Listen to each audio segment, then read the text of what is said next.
I once thought the scars of war were the greatest challenge of my life. But no, the real storm began right here in this house. One night, my daughter collapsed at the door, her body bruised, her eyes wide with desperate fear. I held her in my arms, and in that moment, the vow I once made echoed in my mind. Never abandon a comrade. But this time, my comrade was my daughter in this town. People hail Victor Salazar as an economic hero. But I, Camila Torres, know the truth behind the polished suit. An abuser, a traitor. If I stay silent, my family will remain forever buried in darkness. So I rose up carrying the will of a soldier and the pain of a mother to face public opinion, deceit, and the very fear within my heart. This is not just a story about land. This is a battle to protect dignity, justice, and the soul of a family. If you're watching this video, please like, subscribe, and let me know in the comments where you're listening from. I'd be so happy to connect with you. I remember clearly the feeling as I walked into the hall that day, the air thick, with the scent of old wood dust and the scrape of folding chairs dragged across the floor. Like another battlefield I had once known, the only difference was that this time there were no bullets or bombs. Only heavy gazes drawing a stark line between my side and his side. I sat down on the front bench, my back straight as if I were still in uniform. A simple olive suit wrapped around me, a color I had never shed my whole life. The color of discipline, of memory. Across from me, Victor Salazar sprawled in his seat, his deep crimson suit gleaming as if he were attending a gala rather than a hearing. He smiled with arrogance, his dark eyes glittering with the confidence of a man who had won time and again through money and deceit. When the presiding officer spoke, the room fell silent. I rose first. My name is Camila Torres. I began, my voice steady, resonant across the hall. I was once a lieutenant in the army. I know what loss means. I have witnessed comrades fall on the battlefield, and I carry those memories here. The land we are speaking of, it is not just land. It is memory. It is duty. It is where we teach our children to remember sacrifice. I noticed a few in the crowd nodding gently. An old man leaning on his cane lowered his gaze, his eyes glimmering with sympathy. But there were other looks, too skeptical, impatient. Victor lifted the microphone, his smile sharp as a polished blade. Ladies and gentlemen, I understand Mrs. Torres has many memories tied to that land. But we must face reality. This town is running dry. I am not selling that land for myself. I am selling it to save us from bankruptcy. A murmur spread through the hall. From somewhere behind me, a man's voice rose. He's got a point. I clenched my hand against the wooden podium. In an instant, I saw again the battlefield of years past when a superior officer ordered us to abandon a group of civilians to conserve strength for the bigger mission. I have never forgotten the helplessness of that moment, and I swore I would never repeat that mistake. The future cannot be built on lies and on the blood of the powerless, I answered, locking eyes with Victor. You speak of saving this town, but you hide the truth. The transfer papers were signed in secrecy, without the community's consent. Do you expect us to believe that short-term gain outweighs the memory and the very character of this land? The entire hall froze for a few seconds. I caught sight of Mateo, my husband's old friend and now a lawyer, sitting nearby, his eyes tense, as if torn between duty and fear. Eduardo Falcon, Victor's attorney, leaned back in his chair, smirking the cold smile of a man who believed the law was nothing more than a game, where the richest player always won. The townspeople began to split. Some shook their heads, whispering, "We can't sell everything just for profit." Others nodded in agreement. If we don't sell, the whole town will starve. The room filled with noise. But inside my mind, everything sharpened into clarity. This wasn't just an argument over land. This was a battle over memory, over truth and deceit. And I knew, as in any battle, retreat was not an option. The sound in the hall surged like a wave, rising and crashing into itself. Some nodded along with Victor, while others shook their heads, murmuring to their neighbors, "We can't let him steal the people's land." I stood still, listening to the din as if it were the wind howling through an old canyon, a warning of the battle to come.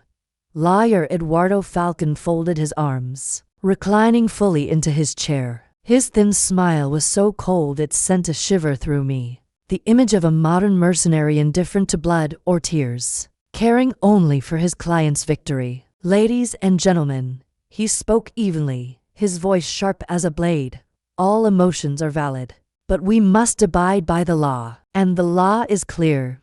The contract was signed, the money transferred. No one was forced."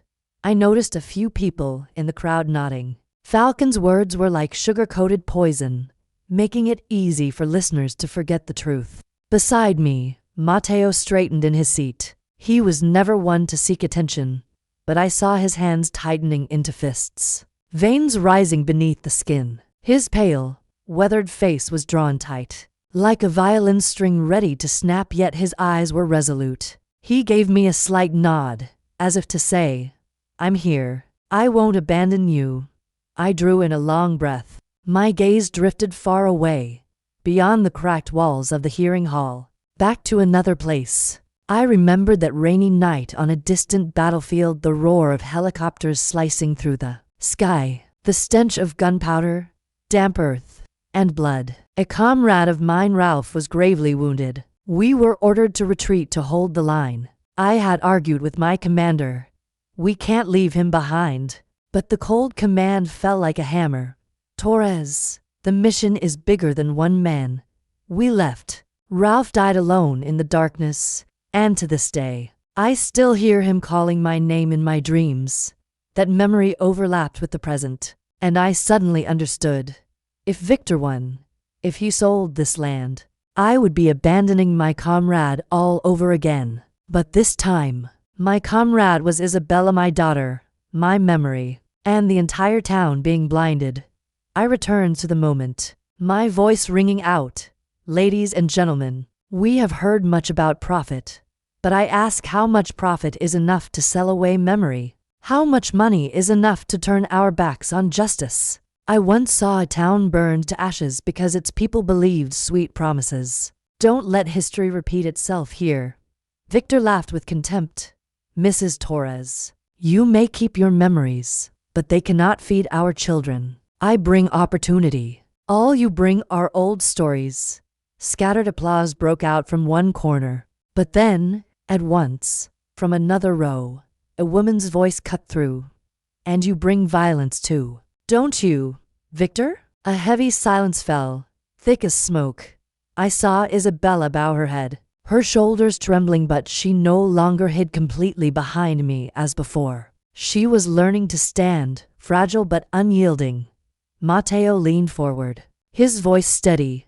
"We will present evidence, and when that time comes, no amount of money will conceal the truth." Falcon smiled again, cold as ice. "I look forward to seeing this so-called evidence, but I fear, by then, it will all be nothing more than storytelling in a courtroom." The hall fell into a deadlock. Some nodded, others shook their heads. My community, the people I had lived alongside all my life, was now divided in two. I looked around. In some eyes, I saw fragile hope. In others, only doubt. But I knew this battle had only just begun. And I also knew one thing for certain. I would not retreat. I still remember that night, a night I could never erase from my mind. The rain had just begun to fall in a steady drizzle, the smell of damp earth mixing with the cold wind seeping through every crack in the door. I was sitting in the kitchen, hands wrapped around a cup of cold coffee, when I heard a faint sound on the porch. At first, I thought it was the neighbor's cat, but then came the broken, labored sound of breathing. My heart clenched. I rushed to open the door, and there before me was Isabella, my daughter, collapsed, her shoulders trembling, her face swollen and bruised.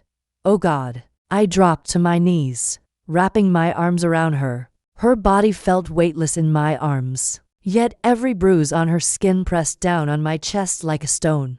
"Mom." Her voice was hoarse, barely audible. I'm sorry. No, you have nothing to be sorry for. I pulled her inside, trembling as if I were the one who had been beaten. As the door closed, the rain outside kept falling, but inside the kitchen, the true rain was the stream of tears rolling down my face. I sat her on a chair and gently wiped her wounds with a damp cloth. Each time I touched her, she winced, her eyes drowning in fear. Looking at her, I was thrown back into a distant battlefield. I saw Ralph, my closest comrade, fall before my eyes. I ran to him, blood spreading across his chest, his wide eyes locked on me, his lips mouthing, "Don't leave me." But I was powerless, bound by orders to retreat. His cries still echo in my ears, mixed with the gunfire of that night. That same helplessness now lived in my daughter's eyes. I gripped her hand tightly, swearing to myself, this time, I will not abandon anyone. As I held her, somewhere, just a few streets away in a luxurious restaurant, Victor Salazar was surely raising a glass of red wine, smiling. I could picture him, gleaming watch on his wrist, firm handshakes with officials, his mouth full of words about the development of the town. The contrast choked me. On one side, the searing pain carved into my daughter's body. On the other, the lavish joy of the man who had once sworn to protect her. And me, caught between them, feeling the fire of rage blaze in my chest. So hot it felt as if it could burn the house down. I don't want to make this a big deal, Isabella whispered, her eyes brimming, as though she were the one at fault. If you tell people, they won't believe me. They'll think I made it up. I cupped her face, forcing her to meet my eyes.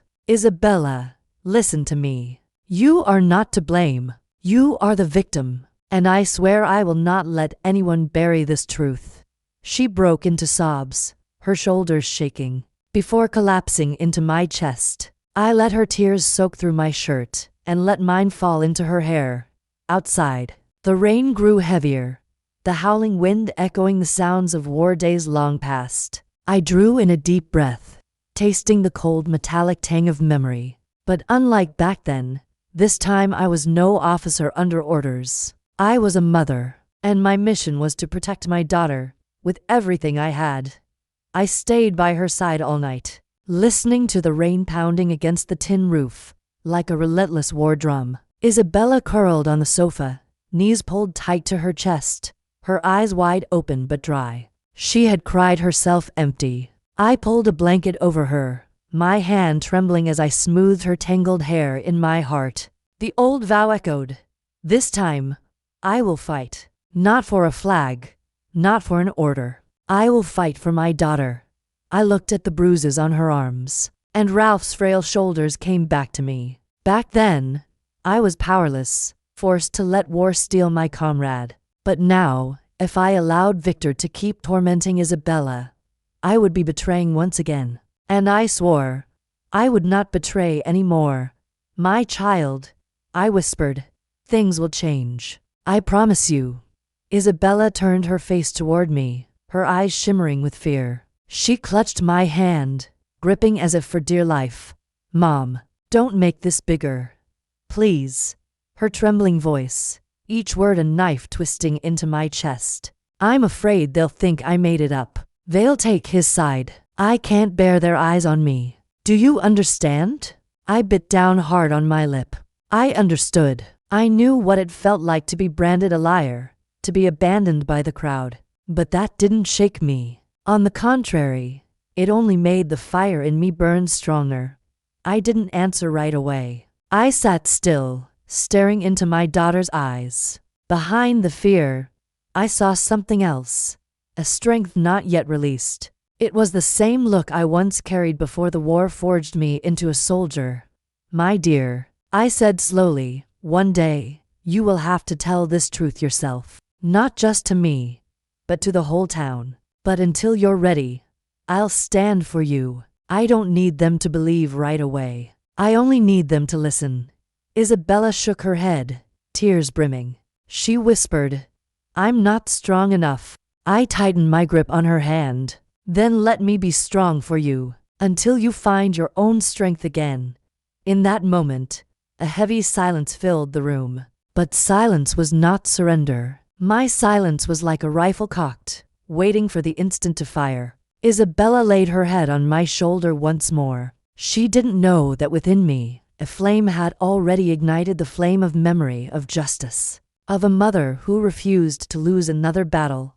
I lifted my gaze to the window. Outside, the rain had eased, only a few drops clinging to the glass. The streetlights spilled in, dim but steadfast. Like me, somewhere out there, Victor was likely raising his glass, laughing with his allies, unaware that on this very rainy night, a vow had been forged, a vow that would change everything. I said nothing more. I only held my daughter close. But in my eyes, the fire burned bright, and I knew, once it had ignited, nothing could extinguish it. I took Isabella to the small clinic on the edge of town the very next morning. The sky was still overcast, thick fog hanging like a curtain, making the weight in my chest even heavier. The doctor, a kind middle-aged man who had long known my family, sighed after his examination. Removing his glasses, he spoke softly but gravely. Her ribs are fractured. Her arm has deep bruising. I'm afraid there may be signs of minor internal injury. We'll need to monitor her closely. Anger surged within me, but I forced myself to stand firm, without trembling. In the army, we learned to restrain anger. It could not be allowed to explode. It had to be forged into discipline, into action. Isabella sat on the hospital bed, her hands twisted together. When the doctor turned away to take notes, she bowed her head, tears slipping silently down her cheeks. But the moment I touched her shoulder, she quickly wiped them away, trying to appear calm. "Mom, don't take pictures. I don't want anyone to see me like this," she whispered, her voice breaking. I looked at her, and in that moment, I saw myself from years ago, a young soldier, hiding her fear, pretending to be strong in front of her comrades. But I knew well, silence and concealment only turned wounds into scars that never healed. I opened my bag and pulled out my phone. My hand did not shake. My eyes did not blink. Click, click, click. Each shot captured the bruises, the scratches, the swollen eyes. Isabella turned her face away, trembling in the dimness of the room, her small frame curling in on itself as if she wished to disappear. I heard her whisper, almost reproachful, "I beg you, please don't turn this into a weapon." I gave no reply. In my mind, Isabella wasn't on the hospital bed. I was back on the battlefield. I saw my comrades' bodies recorded in cold, lifeless reports. Casualties. 2 dead, 3 wounded. No images, no evidence, just numbers. And because of that, they were forgotten so quickly. I would not let Isabella become a number. These bruises would be evidence, gold, clear, undeniable. As I snapped the photos, another image rose in my mind.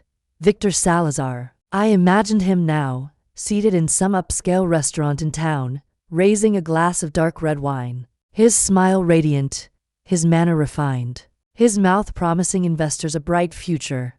I pictured him laying a hand on Lucia's shoulder, whispering sweet words, his eyes full of false tenderness so different from the violence he had carved into my daughter's body. Crimson, but not the color of wine. The color of blood still marked on Isabella's skin. I slipped the phone back into my bag and sat beside her. She remained curled in her thin jacket, her face hidden in the shadows. I wanted to hold her, but I knew that now, an embrace was not enough. It would take more. It would take justice, and in that moment, I vowed I would turn these wounds into a voice, into a truth that no one, even Victor, could silence.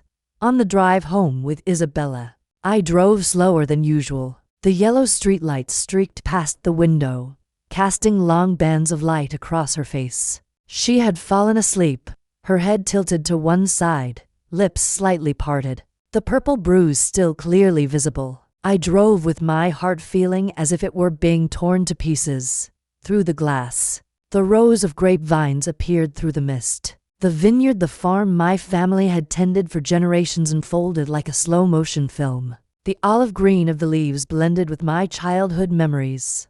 My father's figure, the harvest seasons, the laughter of comrades when we gathered here after the war. My father used to say, "Camila, this land doesn't just grow grapes. It grows memory." As a child, I didn't understand. But after the war, I realized he was right. Each vine stood like a soldier in formation, enduring wind and rain, surviving blights and droughts. I remember coming home once after a mission and touching the oldest vine, my rough hand pressed against its gnarled trunk. It felt like an old comrade, scarred, wounded, but still standing. And now that land was threatened again, not by shells, but by greed. Victor saw the land differently than I did. To him, land was only numbers on a contract, a commodity to be exchanged for power. I heard he had met with a real estate conglomerate to discuss selling the hills for a resort. He bragged that the town would develop, that tourists and money would come. But I knew the only thing he cared about was his own wallet.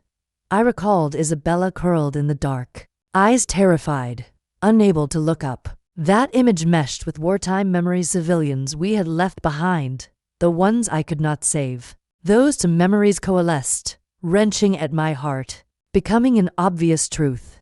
This fight was not only for my daughter. It was a fight for the memories of an entire generation, for the promise I had carried my whole life. If Victor sold the land, those olive green vines would vanish. Along with them would go the memory of my father, my comrades, the fallen. And Isabella, my daughter, would live in a town that applauded violence while justice was sold cheap.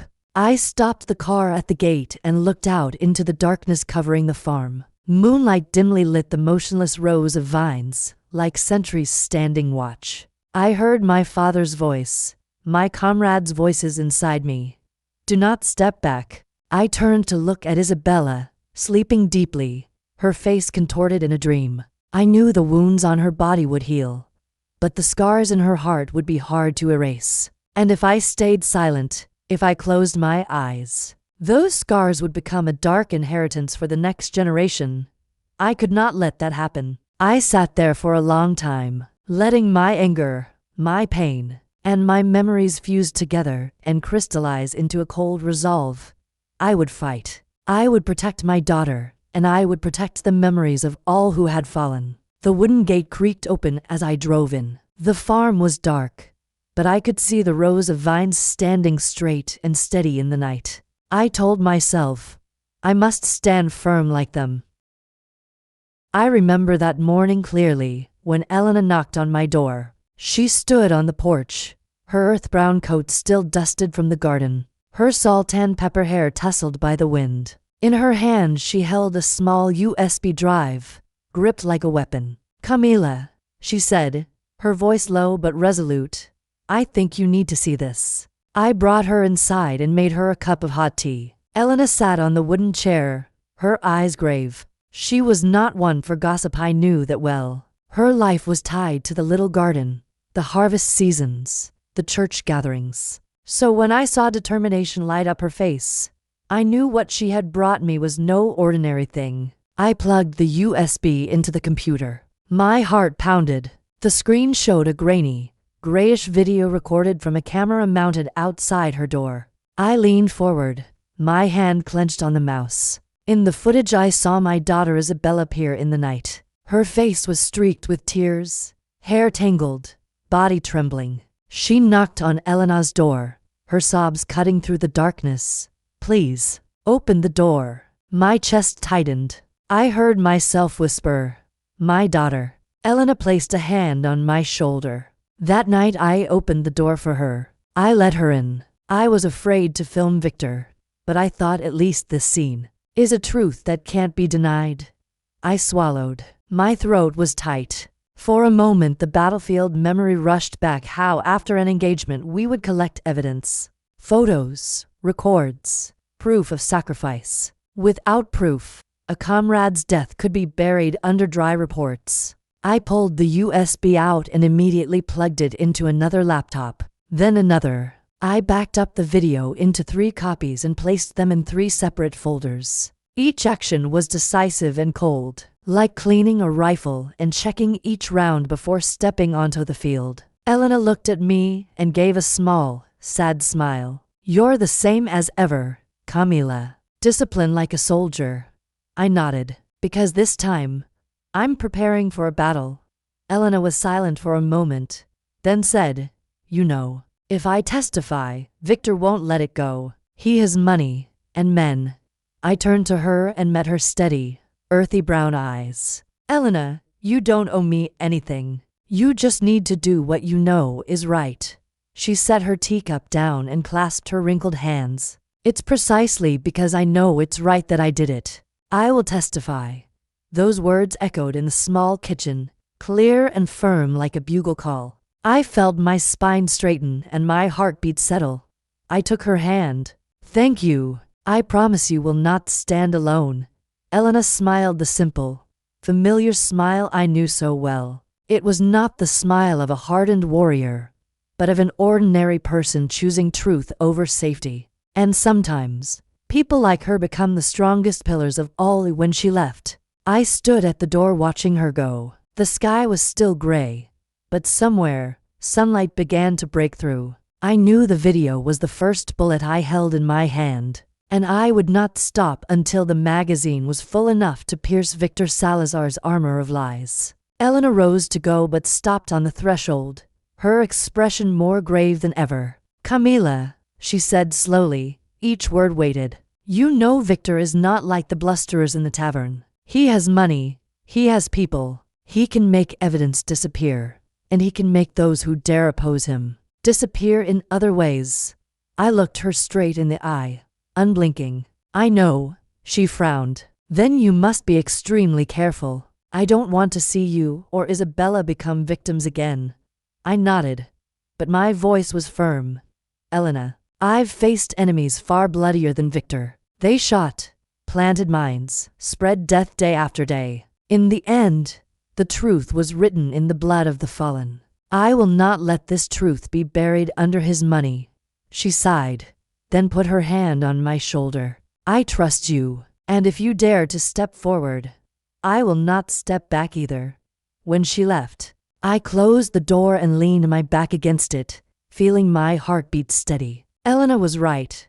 Victor had power, money, and hands willing to work dirty for him. But I had my own weapon, discipline. A discipline forged in the smoke and fire of war, where one wrong decision meant death. I looked at the USB on the table, then opened my laptop to check the backups. I set passwords, moved files to an external drive, and sent a copy to Matteo. Each action was precise and meticulous. I knew that no soldier goes into battle with just one bullet, and this was the first shot. In my mind, Victor's image returned, his wine-dark smile as he stood before the crowd. The flowery words he whispered into their ears.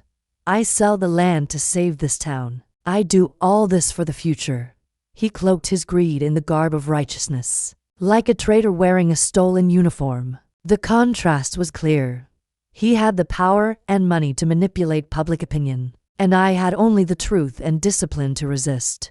But I knew sometimes one bullet to the right spot would shatter even the grandest armor. I sat at the table and pulled out the old, dog-eared notebook. Inside were the notes I'd kept from my military days, action plans, orders, battlefield diagrams. Now I wrote a new, evidence one. Video. Isabella begging for help. Witness. Elena Vega. Status. Safe. I underlined safe twice, as a reminder to myself, safety is temporary, until the real battle begins. I looked around the old house. On the wall was still the photo of my husband in his uniform, standing beside me under a row of flags. His eyes in that picture were the same as mine, now steadfast, refusing to retreat. "You will not let us lose anything more," I whispered. As if speaking to him in that moment, I felt a clarity. The road ahead was drawn. No turning back. This evidence was the opening shot, and from now on, I had officially entered the fight against Victor Salazar. I closed the notebook and took a deep breath. In my head echoed the battle drums of old, the comrades' shouts, the distant crack of gunfire. But this time, the battlefield was not far away. It was my homeland, my home, the wound of my daughter. I knew this war would not be easy, but I also knew I had survived worse, and this time, I would prevail. One gray afternoon I received a call from Matteo. His voice was low, edged with unease. "Camila, I need to see you right away." At my office, I took Isabella with me, though she was still weak. She was silent for the whole ride, eyes staring distantly out the car window. I didn't press her to speak. I understood some wounds must find their own way to be touched. No one can do it for you. Matteo's office sat in an old building in the town center, paint peeling, dusty window glass. When I entered, he was seated behind a wooden desk, a stack of files before him, the yellow lamplight throwing his worried lines into sharp relief. He invited us to sit, then opened a file and pulled out a sheaf of papers. "I just checked again at the land registry," he began, voice steady but heavy. "Your land has been transferred. It's been put in the name of Lucia Vega." I froze, my hands clenched until my knuckles went white. Isabella took a deep breath, then quickly covered her mouth as if to stop a cry. "Signatures forged," Matteo continued, "but formally, it looks legitimate. Without contrary evidence, on paper the land is no longer yours." A cold wave ran down my spine. This was Victor's familiar trick. Not only violence against my family, but violence against our memories. He turned the land into a commodity, and now he had his lover hold the title as a shield. Isabella lifted her head. Her eyes were red, but a strange flame had appeared. "Mom, I will testify." I looked at her, surprised. Her lips trembled, but her voice was clear. "I will tell what happened to me. I'll speak in court, in front of everyone. I can't let him take any more." I saw a change in her. The pale, fragile green of weakness remained, but was now streaked with the gold of courage being lit. Isabella no longer hid behind me. She was stepping forward, though her legs still shook. I put my hand over hers and squeezed. "Isabella, I'm proud of you." She offered a weary but determined smile. Matteo regarded us, his expression softening. "If Isabella is willing to testify, it gives us more strength. But be prepared, Victor will not sit idle. He will strike back." I nodded.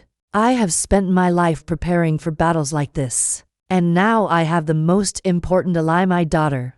Isabella looked at me, her eyes shining with a mix of determination and fear. I knew she wasn't completely strong yet, but the first step had been taken, and I, as her mother, would walk beside her on this thorny road. Matteo took off his silver-rimmed glasses and set them on the desk. He rubbed his temples and sighed, as if a weight had been lifted a little from his chest. "Camila," he said slowly, "I won't hide it from you. There were moments I thought, maybe I should turn a blind eye. Victor is too powerful. He has money, he has connections. I have a family, children, and debts hanging over me."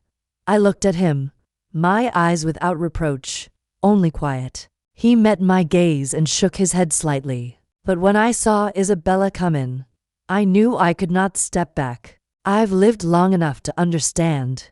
If I stay silent, that silence is also a kind of betrayal. I said nothing, only reached out my hand. He took it firm, resolute. In that moment, I felt between us two people who had endured many losses a quiet but strong bond. "We will go together," Matteo affirmed, his voice steadying. "I don't promise it will be easy, but I promise I will not abandon you and your daughter." I nodded. "That is all I need."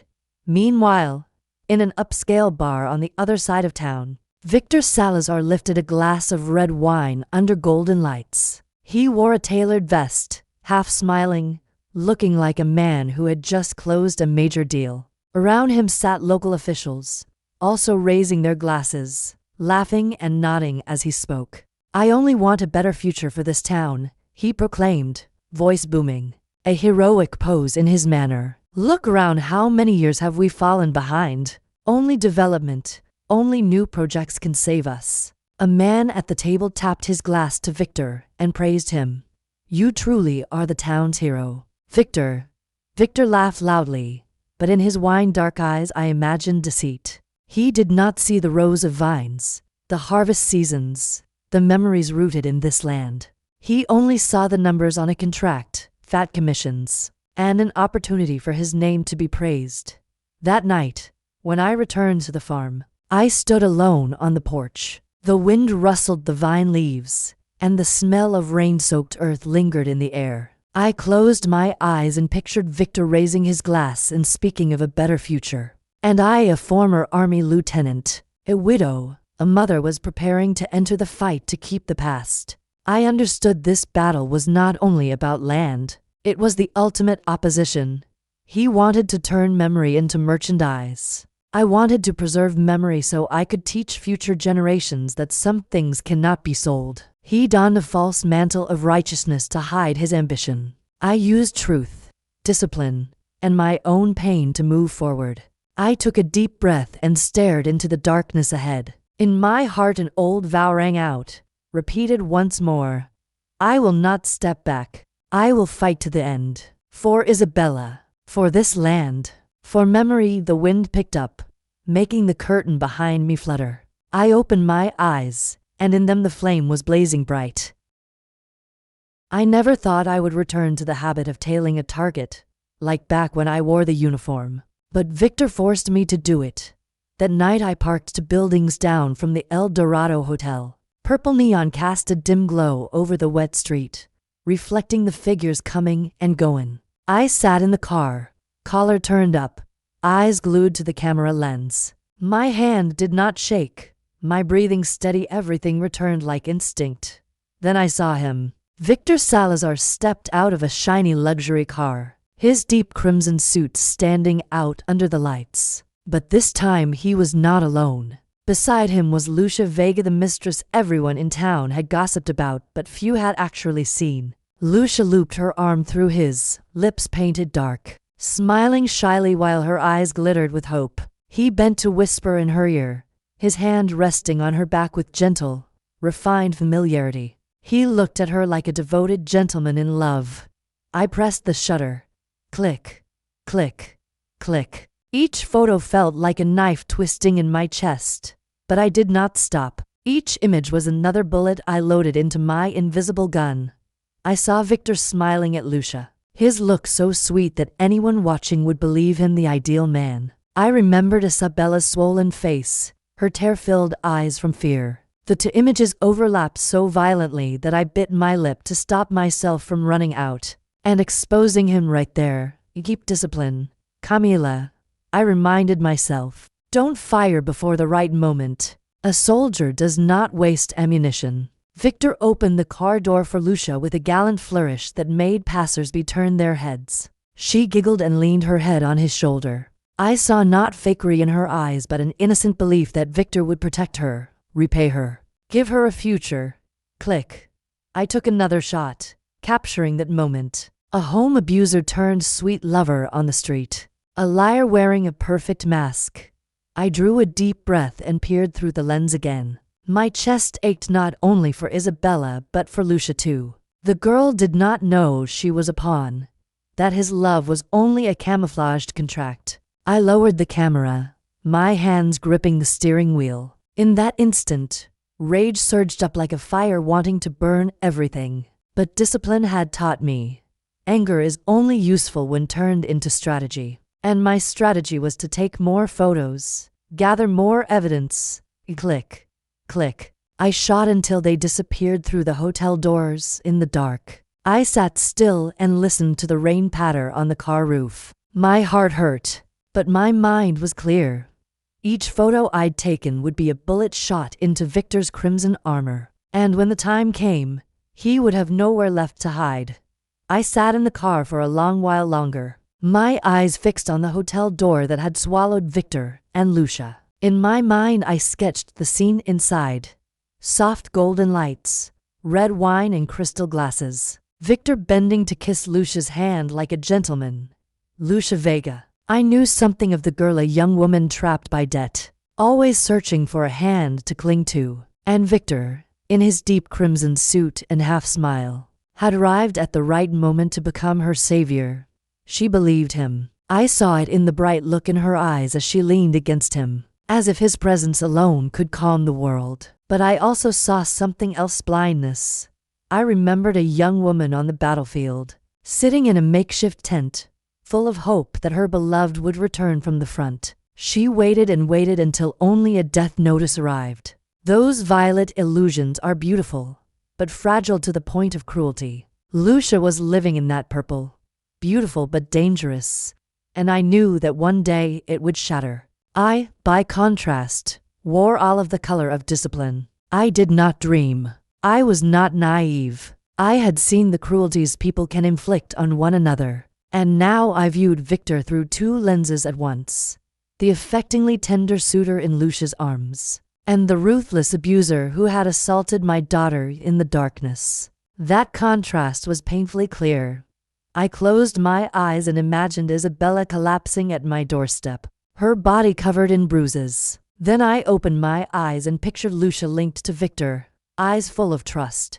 The two images opposed each other so sharply that my chest grew heavy. Click. I took another photograph, this time not only of Victor but of Lucia, face not yet knowing the truth awaiting her. If an audience could see this scene, they would see Victor's two faces clearly. Before Lucia he was gentle, cherishing, whispering sweet words.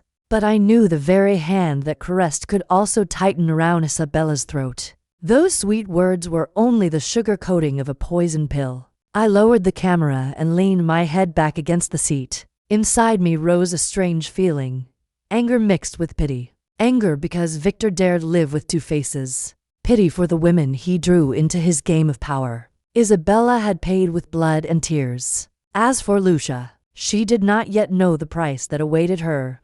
I sighed and murmured to myself, "One day, girl, you will understand who he really is. And when that day comes, I will be here, with the evidence, to pull him down." I checked the series of photos in the camera. Clear, sharp, each shot a slice that stripped away Victor's two-faced mask. I put the camera back in my bag and felt my heart calm. I did not need to rush out and expose him now. A soldier does not fire until the decisive moment. I would wait until all the pieces were gathered, until one single shot could pierce the entire false armor he wore. I started the engine and left in silence. Night had deepened, the wind bit cold, but within me the flame of discipline and resolve burned bright. I knew the fight was long, and Victor, with hands that could both caress and strike, would have to pay.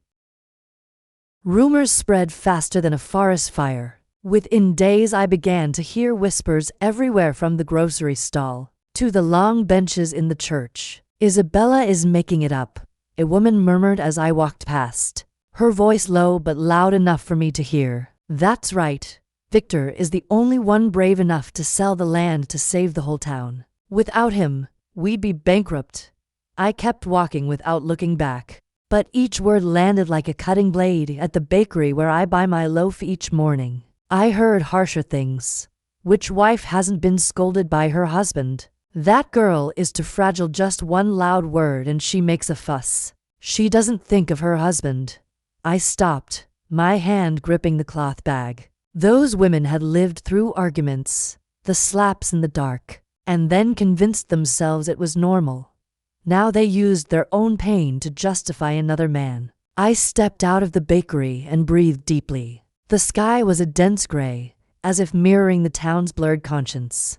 The townspeople, the community I had lived with for years, had become a gray mass, tilting toward Victor. He had money, polished speech, donations for the church, equipment for the school. People saw the money and called it sacrifice for the collective. And me? I had only the truth.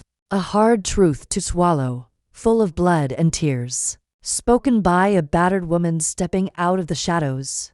I know that on the battlefield, the enemy is not only guns. The enemy is public opinion, the whispered words, the doubtful looks. In the military I was suspected, told that women aren't strong enough to carry a rifle. I had to fight not only foes but the prejudices inside my ranks. Now history repeated itself in a different form. I sat on the bench outside the farm, looking over the olive-green rows of vines standing still in the wind. All of the color of discipline, of memory remained before me, clear and unshakable. While the community groped in darkness, I had to be the one to hold fast to the truth. Isabella quietly came to sit beside me. She had heard some of the gossip during the day. Her eyes were swollen, but she was no longer panicked. "Mother," she whispered, "people don't believe me. They think I'm trying to ruin him." I wrapped my arms around her. "My child, the public may be blind for a while, but the truth has its own weight. One day they will see." Isabella laid her head on my shoulder and said nothing more. I knew she still hurt, but at least she was here with me, not running away. The wind blew, carrying the rumors that spread through the town. I lifted my head and stared into the gray haze ahead. I knew clearly, this battle was not only against Victor. I was fighting a whole town intoxicated by lies. And I also knew I would not step back. That evening I sat alone in the kitchen, the warm lamplight falling across the scrap of paper where I'd written down each piece of evidence, each fragment I'd gathered. My phone buzzed. A strange message from an unknown number appeared. "Camila, I believe you. I know Isabella isn't lying, but please don't mention my name." Immediately another message arrived from a different number. I heard Victor yelling at the girl behind the parking lot last week. "If needed, I can tell what I saw, but please keep this private." I stared at those lines, my heart sinking. They believed me, but they were too afraid to speak publicly, like soldiers in the old days, holed up in a bunker, knowing an order was wrong yet too scared to resist for fear of punishment. I gave a small, sad smile, even if only faint lights. In the thick darkness of public opinion, they were enough to show me I wasn't entirely alone on this road. Meanwhile, Victor wasted no time building his economic hero image. I heard he sponsored the town festival, donated money to repair the high school soccer field, even spoke at the church fundraising event. "We need a new vision," he proclaimed from the podium to hundreds of people. "If we don't sell the land, this town will die. I don't do this for myself. I do it for all of us, for our children's future." The crowd applauded enthusiastically. Some local papers even splashed headlines. "Victor Salazar, the man who saves the town." I read those lines with my hand clenched so tight the paper wrinkled. I pictured him in his deep red suit, smiling like a savior. While the truth was he left bruises on Isabella's body and forged signatures on the land deeds. I sat up, drew a deep breath. Clearly my enemy was not only the physical man Victor Salazar. My foe also included the shadow he created, the economic hero image lauded by the community and sheltered by public opinion. I understood the second battlefield had opened. If evidence alone was not enough, I would have to defeat the rumors too. The sweet-sounding stories he planted. I took out my notebook and wrote another line. Battlefield 1. Legal. Battlefield 2. Public opinion. I looked out the window at the vineyard cloaked in darkness. Each row of vines stood like soldiers at attention, waiting for the command. And I, once more, was the commander. This time I would not fight with bullets but with truth, with discipline, with steadfastness. When I closed the notebook, I whispered, "Victor, you can fool them for a time, but once the truth is revealed, that crimson mask will fall, and I will be the one to pull it down." The El Dorado bar always reeked of cigarette smoke and cheap liquor. Old music crackled from a worn-out speaker in the corner, blending with the coarse laughter of a few drunks slumped in the shadows. I chose a table hidden behind a red curtain, my back to the wall so I could watch every angle. Luce arrived late. She entered in a tight violet dress, her hair curled into bouncing waves. Her eyes scanned the room, and when she saw me, she hesitated. I signaled. She slid into the seat across from me, her lips painted deep red, her perfume heavy in the smoke-thick air. I didn't waste time. From my coat pocket I pulled out an envelope and placed it on the table. The dry slap of paper against wood made Lucia blink. "This is what you need to know," I said, calm but firm. She let out a short, mocking laugh, her eyes carrying a hint of arrogance. "You think you can scare me with a few pieces of paper?" I didn't answer, only pushed the envelope toward her. Lucia pulled the papers out, her hand trembling slightly. Inside were copies of the forged land transfer contract, along with the detailed list of debts Victor had put in her name at the bank. Her eyes swept the lines. Her expression shifted, first arrogance, then confusion, then a pale shock. The hand holding the papers shook so hard the sheets quivered under the dim light. "No, no, this can't be," she whispered. "It can," I replied coldly. "And this is the truth. Victor isn't saving you. He's chaining you with debt and using your name to cover his fraud." Lucia gripped the papers tightly, though her mouth tried to hold onto defiance. "He promised. He said he'd help me out of debt," he said. Her voice faltered, her violet eyes swimming with conflict. It was the look of someone standing between illusion and reality, between a sweet dream and a nightmare. I leaned forward, my voice low and sharp as steel. "I didn't come here to destroy you. If I wanted, I could take these documents straight to court, and then you'd be dragged down with him. But I won't. I'm giving you a chance to survive. A chance to get free of him before it's too late."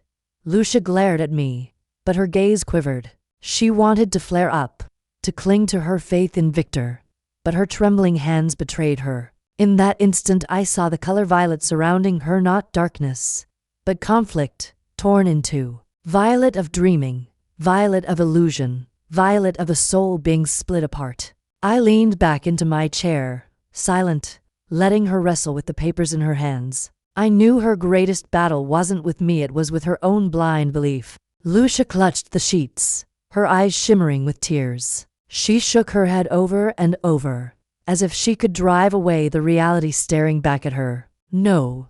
Victor promised to take care of me," she blurted, her voice breaking.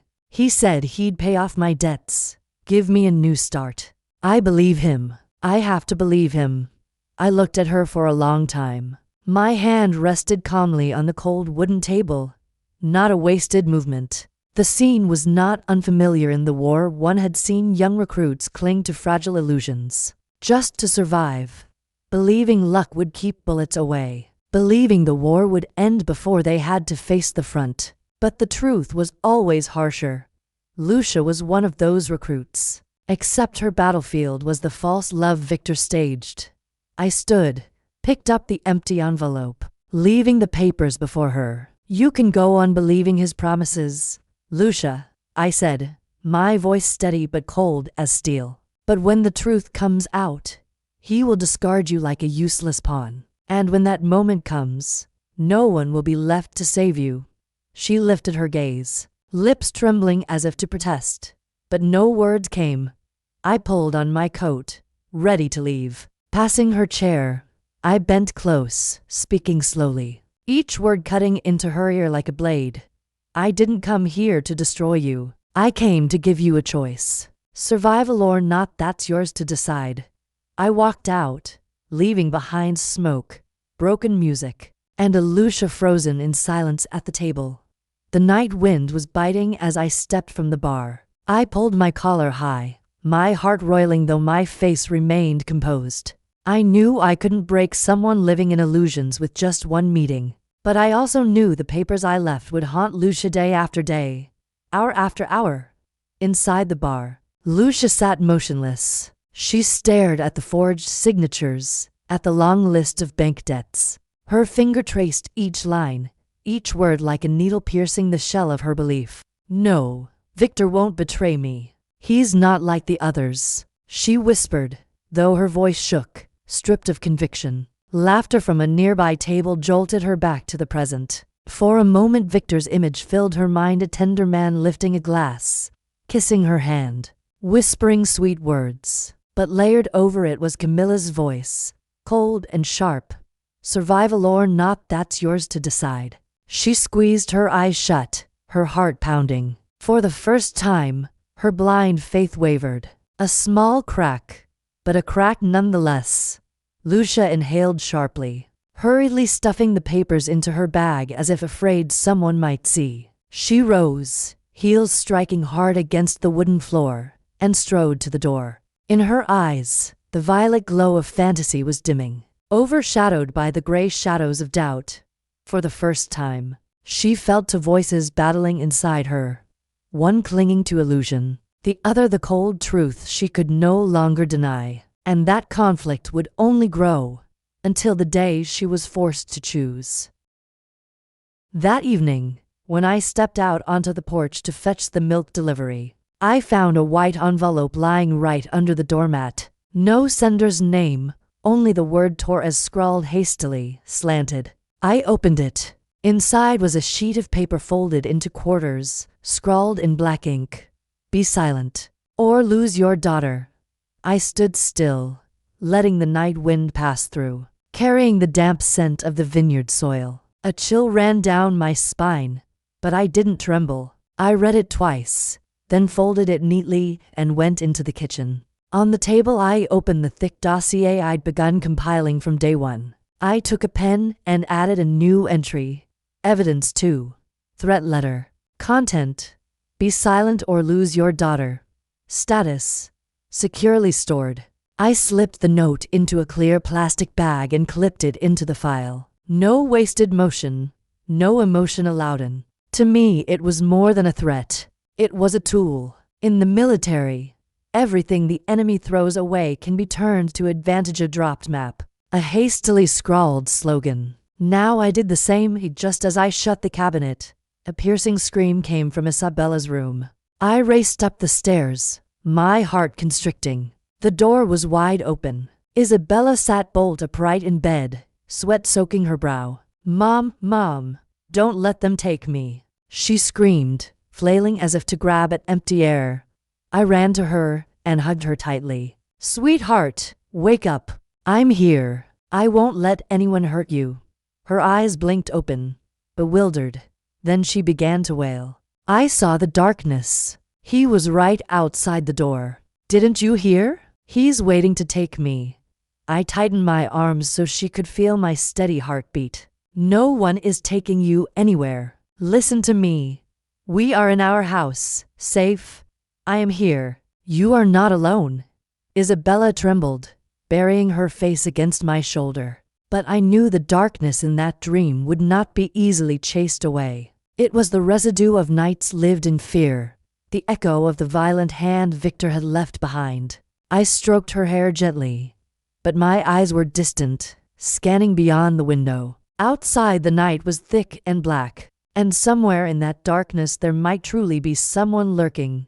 I drew a deep breath. No matter the whispers, no matter Victor's power, no matter the threat slid under our door, I would not step back. Because if I retreated, Isabella's nightmares would become her permanent inheritance. And I had promised myself, this time, I would fight to the end. I held Isabella close, listening to her muffled sobs against my shoulder. Her ragged breath burned hot against my collar like a plea for rescue. I shut my eyes, and behind my eyelids another image surfaced: my fallen comrades long ago. Faces caked in dirt, eyes wide as death closed in. I remembered Ralph, remembered Carlos, men who collapsed in my arms. They called my name, voices fading until silence swallowed them. That pain had never left me, but now it reshaped itself into a vow. I would not let history repeat itself with my daughter. "You're safe now, Isabella," I whispered, stroking her back. "I lost my comrades once, but this time, I will not lose you." She nodded faintly, still trembling. Her eyes darted toward the window, as if the darkness itself were alive and waiting to drag her away. I laid her down gently, pulled the blanket over her, and stepped into the hallway. The house was quiet, broken only by the tick of the clock. I parted the curtain slightly and looked down at the porch, and I saw them. Two men lingered near the wooden fence, caps pulled low. One smoked, the silver coil of smoke curling into the night. The other stood with arms crossed, glancing now and then toward my front door. They did not enter, but their presence spoke clearly. We are here. We are watching. I gripped the edge of the curtain tightly, but my hand did not shake. I pulled out my phone, switched on the camera, and through the gap snapped a burst of photos. Click, click, click.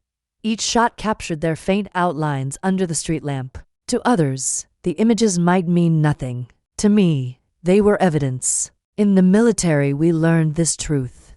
Every trace the enemy leaves, no matter how small, holds value on the battlefield. And this was my new battlefield. I saved the images and sent them to Matteo with a short message. They've appeared. I stood watching until the two men finally turned, their figures melting into the night. Only then did I close the curtain.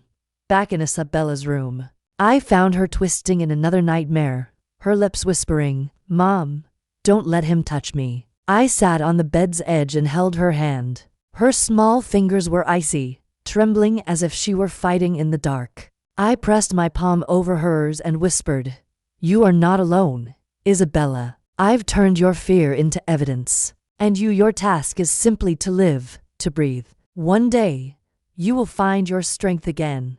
In that half-lit room, the contrast was stark.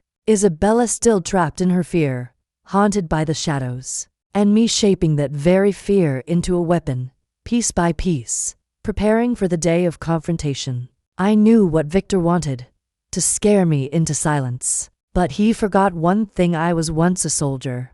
And once a soldier enters the fight, retreat is no longer an option. I kept watch over my daughter until dawn began to break. And as the darkness slowly lifted, I knew one truth with absolute certainty. This battle had only just begun. I met Matteo in his law office on a heavy rainy afternoon. The yellow light shone down on his gaunt face, revealing the deep wrinkles carved by time and burdens. On the desk, files lay scattered, but he did not touch them. Instead, his two hands were clasped together, trembling slightly. "Camila," he began, his voice hoarse, "I need to tell you the truth." I nodded lightly, sitting opposite, waiting. Inside, I had already guessed part of it. He pulled a piece of paper from his pocket and placed it on the table. A bank statement. I glanced at it and saw the glaring red numbers, a massive debt weighing on his shoulders. "Victor knows about this," Matteo said, his eyes avoiding mine. He said, "If I withdraw, abandon this case, he will pay off the entire debt. Not only that, he promised to secure my son a stable job in his new construction company, a guaranteed future." He paused, taking a long breath, his shoulders heavy. "Camila, do you understand? I have fought all my life to provide for my family. Now I'm old, weak, and this debt could swallow everything I've built." I sat still, unblinking, letting him pour out his struggle. Then I leaned forward, my voice firm. "Matteo, I am not a judge. I am not someone with the power to force you. But I will ask one question, and you must look me in the eye and answer. Do you choose money, or do you choose justice?" He lifted his head, meeting my gaze. In that moment, the office was utterly silent, only the rain tapping against the glass. I saw the conflict clearly in those silver-gray eyes. On one side, the cold shadow of money, tempting but dangerous. On the other, the steadfast olive hue, the color he once shared with my husband in the days when they still believed in ideals. "Camila," he whispered, his voice breaking, "you know I am not as brave as you. I am afraid. Afraid of losing everything. Afraid my family will pay the price." I did not look away. "I am afraid too, Matteo. I am afraid of losing my daughter. But I swore I would not let fear make me bow my head again. You may choose silence, but remember, your silence will push another woman over the edge. Can you live with that?" He closed his eyes, his hands trembling, sweat beading on his forehead. I knew that in his mind, the bank's red numbers were battling against the image of Isabella bruised, her eyes pleading for help.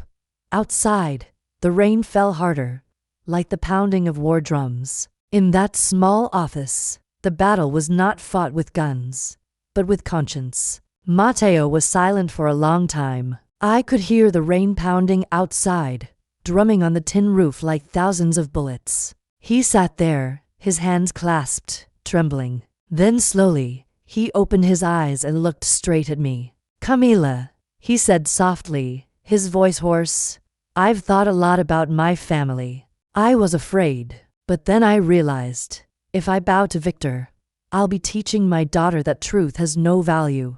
That money can buy everything. I don't want her to grow up in a town built on lies." I sat still, my heart tightening. Then, gradually, I reached out and took his hand. The grip was firm, strong, no longer trembling. "Matteo," I said, my voice choked but steady, "you just chose the harder road. But it's also the right one. And I promise, you won't walk it alone." He nodded slightly, his eyes shining with a determination I hadn't seen since the first day we reunited. In that moment, I knew I had a true ally, not just out of old friendship, but out of his own conscience. That afternoon, as I left the office with Matteo, I saw Eduardo Falcon standing under the eaves across the street, a black umbrella in hand, his wool coat immaculate. He watched us, the corner of his mouth curling into a faint smile. His eyes were cold, untouched by what was unfolding. To him, it was nothing more than a game of power. I knew men like Falcon law in his hands wasn't a tool for justice, but a butcher's knife to carve truth apart for whoever paid more. "How touching," he said as we passed. His voice was light, but each word carried a hidden blade. A steadfast mother, a lawyer standing for conscience. But in the end, courts don't rule on feelings. Courts rule on law. And law, my friends, is a language I speak fluently. Matteo clenched his jaw, ready to respond. But I touched his hand lightly. "Don't waste words on the dark," I whispered. We walked on, leaving Falcon standing in the rain, his cold black eyes gleaming with amusement, as if waiting to watch a spectacle. That night, I returned to the vineyard and sat by the window, looking out at the rows of vines. The rain had stopped, leaving drops sparkling on the leaves like stray lights in the dark. I remembered Matteo's words. I don't want my daughter to grow up in a town built on lies. It wasn't just his decision. It was a reminder for me, for Isabella, for the entire community. Justice may be fragile, but when held up by many together, it can shine through the darkness. I placed the dossier on the table and turned to a new page. I wrote, "Ally, Matteo Rios. Commitment, to stand for the truth." I drew a firm line beneath the words, then closed the notebook. In my heart, I knew the battles ahead would be fiercer than ever, but this time, I was no longer alone. I spread everything out on the wooden kitchen table, the yellow lamplight falling across the fragments of a nightmare, the USB with Elena's video, the photos I'd taken of Victor and Lucia at the hotel, the forged land transfer contract, the scrawled threat letter, and the series of shots of the two men loitering outside my house. One by one, I arranged, categorized, numbered them, just like in my military days, when I had to prepare intelligence files before a mission. Every small detail could be the link that opened the way to victory. And this time, I would allow no mistakes.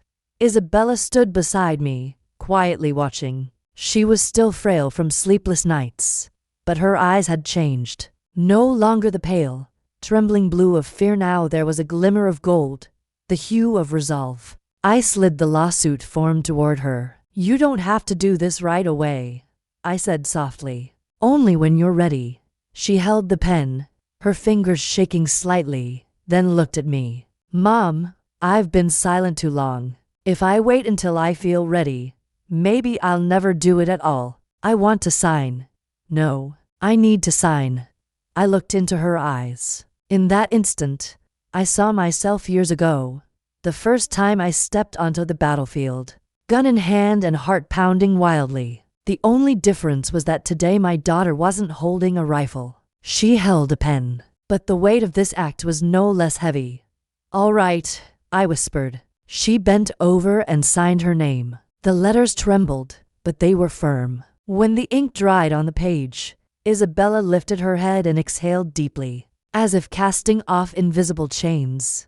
I placed my hand on her shoulder. "You've done it, Isabella. From now on, you're not just a victim. You are a witness. You are a warrior." Her eyes brimmed with tears, but a small smile broke across her lips. Later that night, as I was putting the files away, my phone buzzed. A message from an unknown number appeared. "I will testify." Lucia. I read it again and again, certain I wasn't imagining it. Just a few short words, but they marked a turning point. I immediately called Matteo. He picked up at once, his voice hoarse but clear. "Are you sure?" "I just got the message. Lucia says she'll testify." On the other end, he exhaled, a mix of surprise and relief. Maybe she's beginning to see Victor's true face. I did not tell the full story that I had once sat in a dim bar, laying out forged contracts and debts before Lucia. That I had left her with a sentence sharp enough to keep her awake at night. I knew the seeds I'd sown had begun to take root. Lucia, once an accomplice, was now preparing to become a witness. And that would be the fatal blade piercing the shell of the economic hero Victor had built with such care. I sat down and opened my notebook again. Beneath the line "Ally, Matteo Rios," I added a new entry. Witness, Lucia Vega. Status, contact confirmed. When I finished writing, I lifted my gaze toward the window. Outside, the vineyard stretched into darkness. Yet I knew that on this very night, a small light had begun to flicker on the other side. Lucia might not have completely escaped her violet haze of conflict, but she had taken the first step toward the light. I smiled a rare smile amid these tense days, because I knew the tide of this battle was beginning to turn. The very next morning, I drove out of town along a gravel road leading to a small, abandoned house that once belonged to an old comrade. It was the only place I trusted could keep Lucia safe, at least for a few days. Lucia sat in the back seat, her face pale, clutching her bag as if it were a lifeline. Glancing at her in the rearview mirror, I saw her violet-darkened eyes from sleeplessness. She hadn't said much since her message last night, but I knew that choosing to leave Victor's side was already a turning point. "Here, you'll have time to think, to prepare," I told her as we stopped in front of the old wooden house. "No one knows this place, except me and Matteo. If Victor comes looking, he'll be searching in the wrong direction."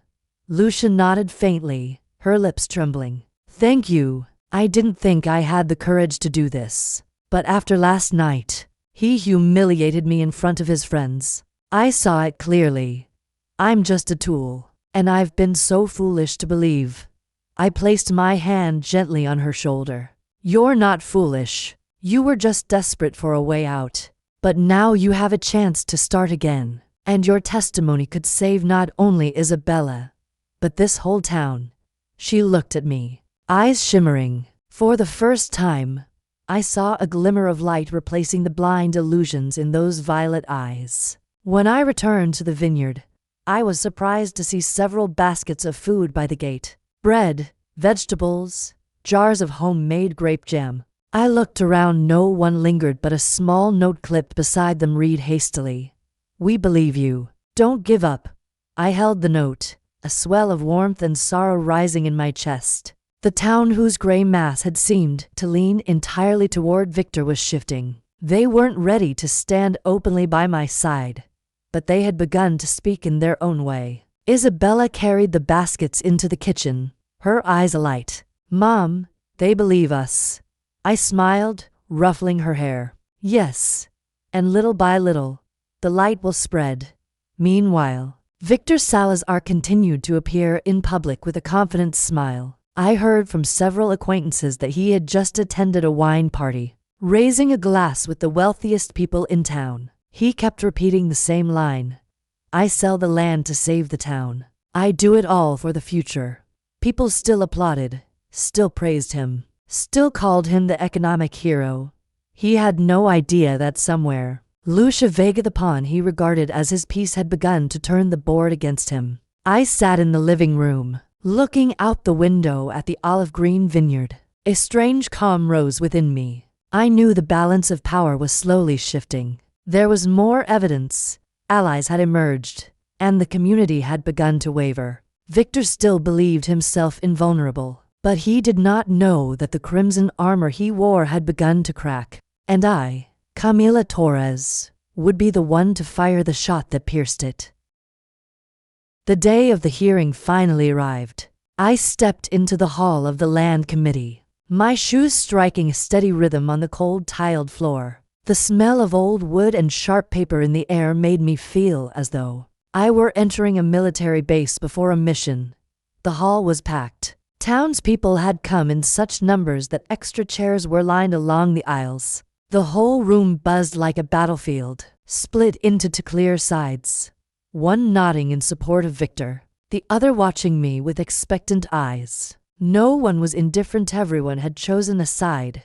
Victor entered through the main door, crimson like a flame of arrogance. His tailored suit fit flawlessly, that familiar half-smile on his lips. He walked down the aisle, shaking hands with local officials, bowing to the wealthiest citizens in town. Scattered applause broke out, like the beat of war drums cheering on a man striding toward his moment of glory. I sat in the front row, back straight, both hands resting neatly on my lap. No waving, no forced smiles, no nods. Only silence, yet steady and immovable, like an olive-green stone standing against the flood. My gaze never left Victor, and I knew he could feel it, no matter how hard he tried to ignore it.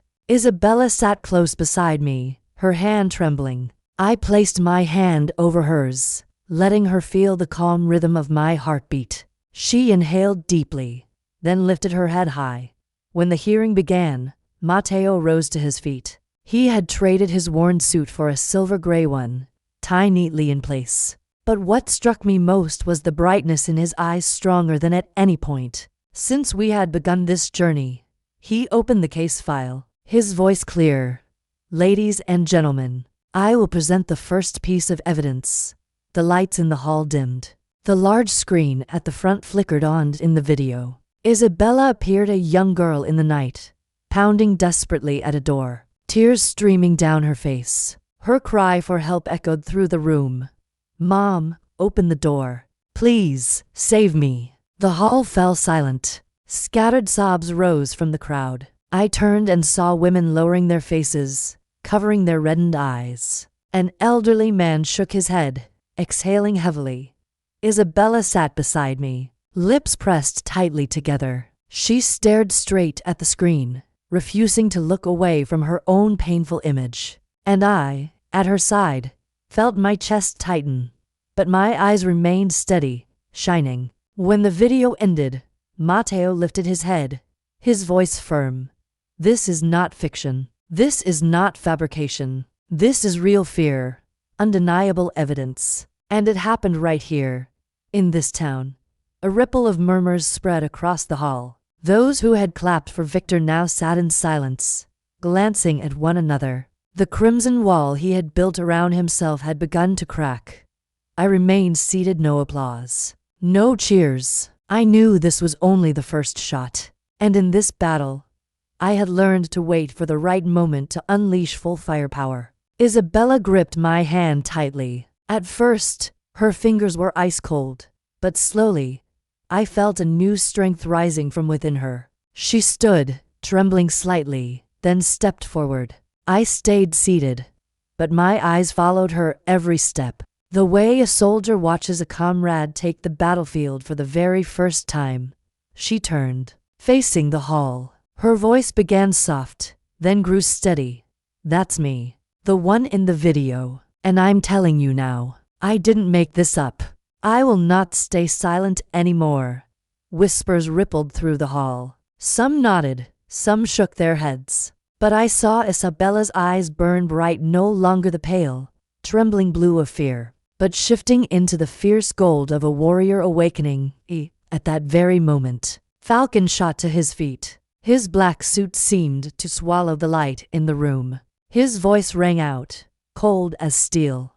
"This is nothing but a cheap fabrication. A staged video, spliced together to smear a man who has sacrificed for this town. No one can prove where, when, or who stood behind that camera. He swept his gaze across the room, brimming with confidence. Do not be fooled by false tears. This is merely a scheme to seize land, to cling to power already lost. The murmurs swelled like crashing waves. Some leaned toward him, nodding, whispering, "He's right, maybe it was staged." Others shook their heads, eyes troubled. No, that cry was too real. No one could fake that. The entire hall became a gray blur, swaying violently. I could see the fracture clearly. One side drawn by money and Falcon's slick words, the other beginning to glimpse the truth through Isabella's desperate image. I stayed still, spine straight. Inside, I was not surprised. This was the true battlefield, not of bullets or guns, but of human belief. And belief always wavers before it finds a place to hold. Matteo stepped forward, his voice firm. If this were staged, why has a neighbor agreed to testify? If this were false, why would a young woman dare to stand before all of you, admit she is a victim, and accept humiliation just to speak the truth? Scattered applause broke out. Not many, but enough to drown out a few murmurs. Isabella turned to me, her eyes blazing gold. I gave her a small nod, answering with my own steady olive gaze. In that moment, I knew we had planted the very first seed in the heart of the community. They might still waver, still doubt, but once light has pierced through a crack, darkness can no longer remain absolute. The room had just settled after the exchange between Matteo and Falcon. When the back door of the hall opened, Lucia appeared. The entire hall stirred. People whispered, some eyes wide in surprise, some brows furrowed in displeasure. Lucia walked slowly toward the witness stand, her high heels striking the wooden floor, the sound echoing in the already tense space. I saw her hand trembling, but in her eyes shone determination. When she stood before the microphone, the hall fell silent. Only the sound of breathing and rustling papers remained. Victor Salazar. She hesitated, her voice hoarse with nerves. Then, as if gathering all her courage, she spoke louder. Victor forced me to forge the signature on the land transfer contract. Shouts erupted immediately from the right side of the audience. Victor's faction. They jumped to their feet, pointing, yelling, "Liar! She's just a spurned mistress, out for revenge." Meanwhile, on the left side of the hall, those who had wavered before began to clap. The applause mixed with shouts of "Let her speak." Surging like waves, the room split in two. One side crimson-red, angry and in denial. The other yellow and olive, filled with hope and justice. No gray neutrality remained, only stark polarization. Lucia swallowed hard, continued, her voice trembling but resolute. "He told me all I had to do was sign. He would handle the rest." I believed him. I was foolish. But the truth is that paperwork did not belong to Camila. It was fake. Victor shot up like a spring, his face flushed red, eyes blazing. "Traitorous woman!" he roared, lunging toward Lucia. Security immediately blocked him, gripping his arms tightly. He thrashed, cursed, his shouts echoing through the room. "You think she's credible? She's nothing but a leech, a puppet." Chaos erupted. People shouted, argued, applause clashing with jeers. I sat in the front row, eyes fixed on Victor. To me, he was no longer the man cloaked as an economic savior. He was revealed for what he was, a brute, no longer in control of himself. Matteo stepped forward, his voice ringing out clearly above the chaos. "Let the witness continue her testimony. It is her right under the law." Each word he spoke was like an anchor dropped into swirling water, pulling back some semblance of order. But the division was undeniable. The hall had turned into an open battlefield, and Victor, in the middle of the crowd, for the first time lost the upper hand. I sat upright, a steadfast conviction rising in me. His crimson armor had cracked wide open, and this was only the beginning. Lucia clung to the wooden stand, her hands trembling so violently that her knuckles turned white. Tears rolled down her cheeks, smearing the elaborate makeup. Her voice broke, but every word still rang out clear. I believed him. I thought Victor loved me. I thought he would save me from debt, give me a different life. She paused, drew in a sharp breath as if swallowing the lump in her throat. Then she broke down, her voice shattering. But I was only a pawn. Just a name on forged papers. A puppet for him to control. I meant nothing to him. Her sobs echoed through the hall, cutting through every whisper. A heavy silence spread, as if the entire room was being forced to face the raw truth. I sat in the front row, my eyes fixed on Lucia. Before me, she was no longer Victor's mistress. She was simply a woman no different from my daughter, dragged into a whirlpool of lies and violence. Two victims on opposite sides, now standing on the same front, both wounded by the same man. I saw Lucia's eyes falter, searching for an anchor. When she glanced down at me, I made sure not to look cold or judgmental. I only gave her a softened gaze, the gaze of someone who understood pain. No words needed. She wavered for a beat, then steadied, as if that look alone helped her gather what courage she had left. I know I was wrong, Lucia continued, her voice broken but hardening. I was complicit. I closed my eyes, because I was afraid, because I wanted to believe the sweet promises. But today, I refused to stay silent. I would rather be branded than continue being his tool. On Victor's side, the shouts began to fade. Some faces that had screamed in protest now hesitated, because in Lucia's cries, there was no calculation, only the rawness of someone used and discarded. I saw the purple that once surrounded her, the color of illusions and conflict, begin to fade. In its place, a faint light appeared, like a weak ray of sun piercing through a dark sky. Lucia was no longer entirely in the shadows. She had taken a step into the light, and once taken, there was no turning back. I nodded slightly, a silent acknowledgement. She had chosen, and from now on, she was no longer alone. Victor thrashed against the guard's arms, hurling profanities, but his screams now sounded like distant echoes, weak and hollow. No one applauded him anymore. No one cheered. Only a tense silence remained, as the whole community watched his crimson mask crack piece by piece. In that moment, I knew the battle had turned, and victory was no longer a question of if, but only of when. I stood up.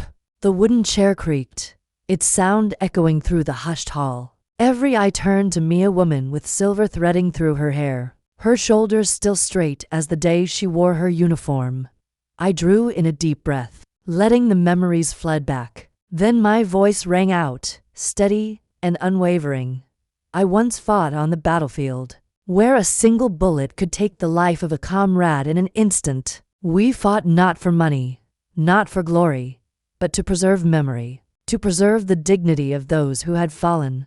I raised my hand and pointed at Victor. He sat there, his face flushed with rage, yet in his eyes flickered a trace of unease. Today, I must fight once more, not with bullets, but with lies, greed, and violence disguised as righteousness. I fight to protect this memory, this land, this farm, the blood and sweat of generations from being sold cheap to men who know only how to count money. The murmurs in the hall died at once. I could feel the whole room holding its breath. I stepped forward, my voice harder, sharper.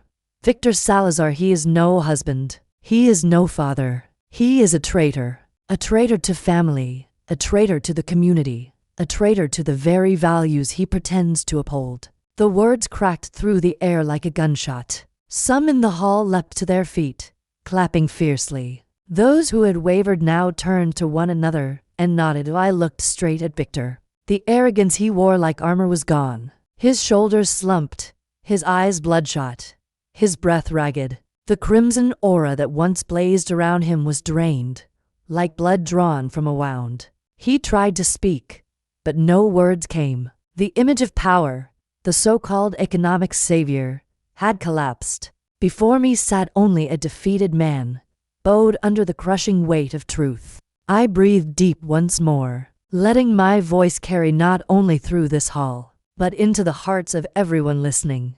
This is not my battle alone. This is the battle of us all, of everyone who wants to live in a town where truth is not twisted, where memory is not sold.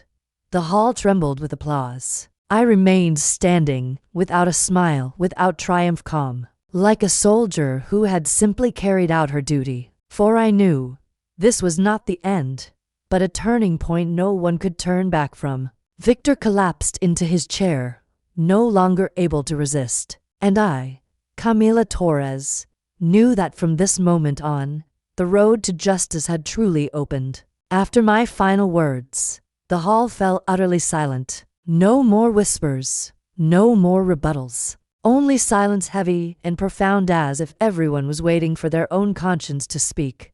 Then, from a corner of the room, someone began to clap. One beat, then two, echoing alone yet powerful. Within seconds, other hands joined, and soon the entire hall erupted in thunderous applause. The sound rolled like a storm, filling the old wooden walls. Faces once clouded with doubt now shone clear. I saw women who had once whispered blame toward Isabella now wiping away their tears. I saw men who had once shaken Victor's hand now avoiding his gaze, nodding their agreement with me. The gray haze of the community, the color of hesitation and blindness, had now shifted into clarity. No more wavering. They had chosen.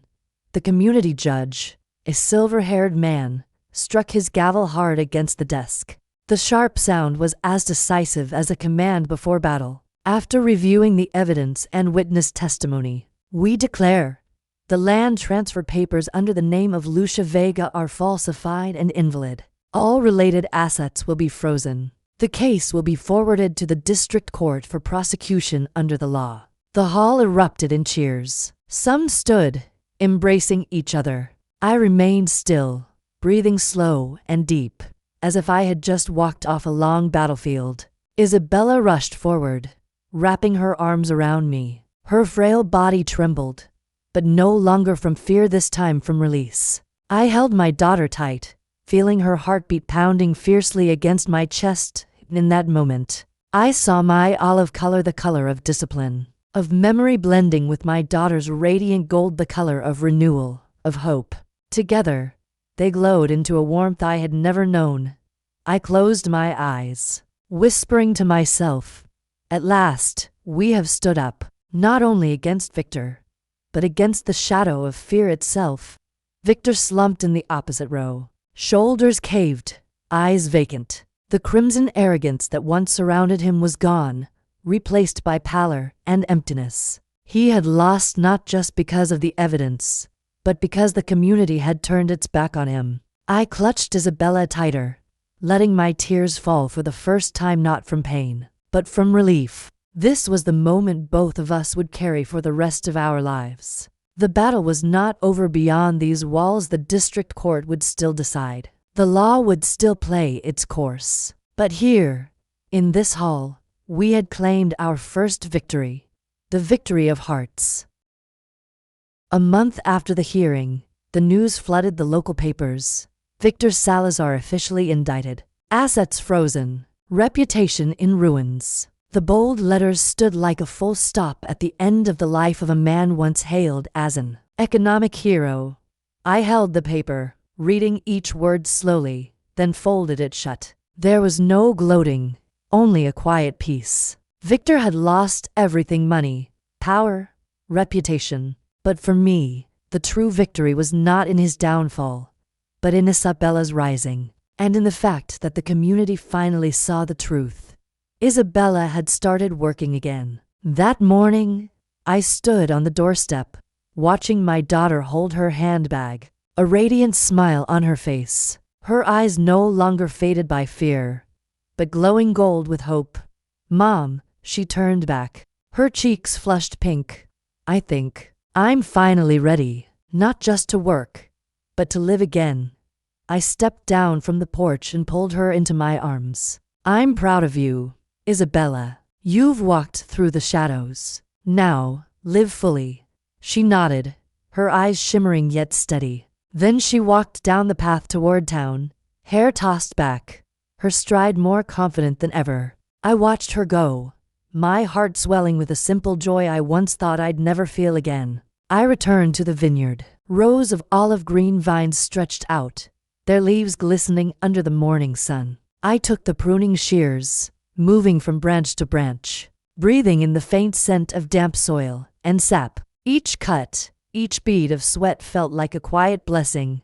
I remembered the days on the battlefield, when, amidst the bombs, I had longed for the chance to one day return to a peaceful piece of land. Now, that dream was in my hands.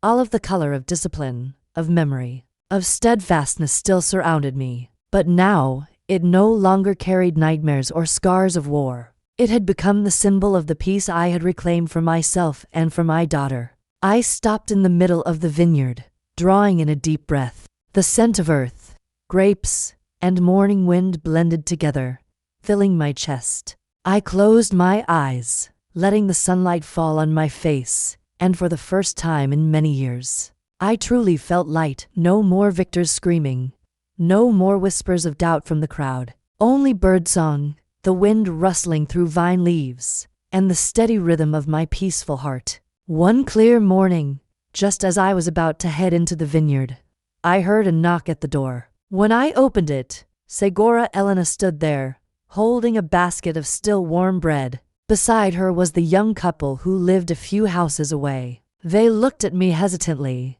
as if carrying a burden in their hearts.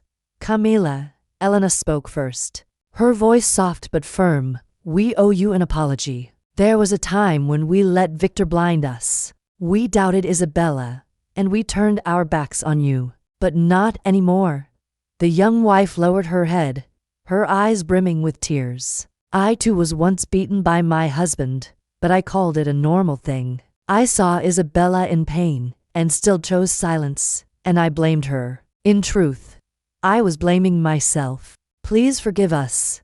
I placed my hand on her shoulder, shaking my head gently. There's no need for apologies. What matters is that you see the truth now. That is enough.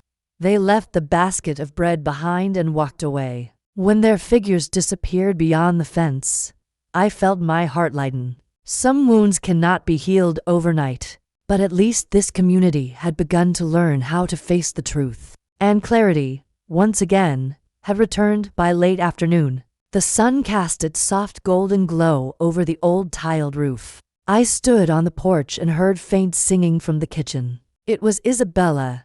I stepped inside and saw my daughter washing vegetables, humming an old tune as she worked. Her voice wasn't loud, but it was clear, bright, like water flowing over stones. I stood in the doorway, frozen. Tears welled up and spilled before I could stop them. Isabella turned and laughed when she saw me. Mom, do I sing that badly? I walked closer and wrapped my arms around her from behind. No, my daughter, you sing beautifully. I'm crying, because at last, I can hear your voice without fear in it. She rested her head on my shoulder, her smile radiant. In that moment, the small kitchen was flooded with light, like a sanctuary untouched by darkness. Night fell, and I sat on the porch, gazing at the vineyard stretching beneath the moonlight. The wind carried the scent of earth and the sharp tang of grape leaves. I thought of the path we had walked, nights spent snapping photos in the dark, threatening letters, Isabella's terrified eyes, and Lucia's tears when she confessed the truth. Every moment, whether painful or bright with hope, was part of a larger picture. A picture we paid for with courage, patience, and unwavering faith. I placed a hand over my chest, feeling my heart beat steady and calm. I knew I had grown old, knew the scars of war and life's losses would never fade. But tonight, among the chorus of insects, I felt peace.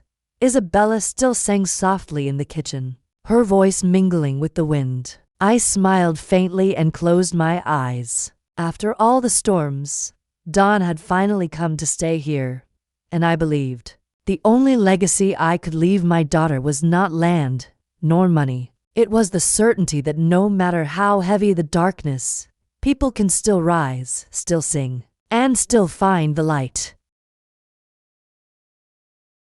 My dear friends, if this story has touched your heart, I invite you to leave a comment and share your thoughts or your own experiences. And don't forget to subscribe so we can continue to listen, to tell, and to live through stories together, stories that may be yours, or perhaps someone you once knew.